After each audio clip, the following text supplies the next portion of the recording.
ভারতে ক্ষমতার পালা বদল হলেও বাংলাদেশের সঙ্গে সম্পর্কে কোনো পরিবর্তন আসবে না বলে মনে করছেন বিশ্লেষকেরা। তাদের মতে যে দলই ক্ষমতায় আসুক, ঢাকার প্রতি দিল্লির নীতি একই থাকবে। তবে তিস্তা সহ বিভিন্ন নদীর পানি বণ্টন, সীমান্ত হত্যা এবং বাণিজ্য ঘাটতির মতো বিষয় সমাধান সহ বাংলাদেশকে নিজেদের জাতীয় স্বার্থকে গুরুত্ব দেওয়ার পরামর্শ দিচ্ছেন তারা। বিকাশে কম খরচে ক্যাশ আউটের লিমিট বেড়ে 50,000, প্রিয় এজেন্টও 2টা। বাংলাদেশে নির্বাচনের 4.5 মাসের মাথায় অনুষ্ঠিত হচ্ছে প্রতিবেশী দেশ ভারতের লোকসভা নির্বাচন। শুক্রবার প্রথম ধাপে 102 আসনে হয় ভোট গ্রহণ।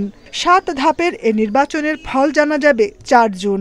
তবে ভোটের আগের জনমত জরিপ বলছে আবারও ক্ষমতায় ফিরতে পারে নরেন্দ্র মোদীর বিজেপি সরকার। এরই মধ্যে নির্বাচনী ইশতেহারে বাংলাদেশের সঙ্গে সম্পর্ক আরও এগিয়ে নেয়ার ঘোষণা দিয়েছে কংগ্রেস।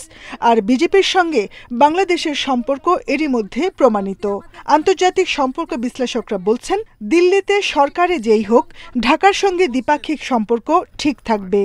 ভারত অবশ্যই তারা চাইবে বাংলাদেশের সাথে যে সরকারই থাকুক না কেন, তাদের নিজেদের নিরাপত্তার সাথে, স্থিতিশীলতার স্বার্থে তারা আমাদের সাথে সম্পর্ক বজায় রাখার জন্য। আর তাছাড়া আপনি জানেন যে সাম্প্রতিক বছরগুলোতে এই আঞ্চলিক যে রাজনীতির মেরুকরণ, সেগুলো কিন্তু প্রত্যেকটি রাষ্ট্রের সাথে ভারতের সম্পর্ক কিন্তু এক ধরনের তলানিতে গিয়ে ঠেকেছে, কিন্তু বাংলাদেশের সাথে তারা সম্পর্ককে ধরে রেখেছে।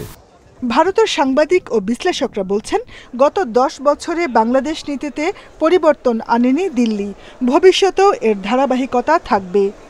বাংলাদেশ নীতির একটা ধারাবাহিকতা রয়েছে, যার কিন্তু পরিবর্তন গত 10 বছরে নরেন্দ্র মোদী সরকার থাকাকালীন আমরা দেখিনি, বরং সম্পর্ক উত্তরোত্তর বৃদ্ধি পেয়েছে। অবশ্যই ভারতীয় কংগ্রেস ক্ষমতায় এলে তারা তো বাংলাদেশ সম্পর্কে তাদের একটি বিশেষ অনুভূতি এবং স্পর্শকাতর বিষয় রয়েছে। ফলে বাংলাদেশের ক্ষেত্রে এটার কোনো পরিবর্তন ঘটবে বলে আমি মনে করি না। বিশ্লেষকরা বলছেন, ভারতের যে দলই ক্ষমতায় আসুক, বাংলাদেশকে নিজেদের জাতীয় স্বার্থকে গুরুত্ব দিতে হবে। তিস্তা সহ বিভিন্ন নদীর পানি বণ্টন, সীমান্ত হত্যা এবং বাণিজ্য ঘাটতির মতো বিষয় সমাধানে নজর দেওয়ার পরামর্শ তাদের। Jahanara Parvin, independent news, Dhaka.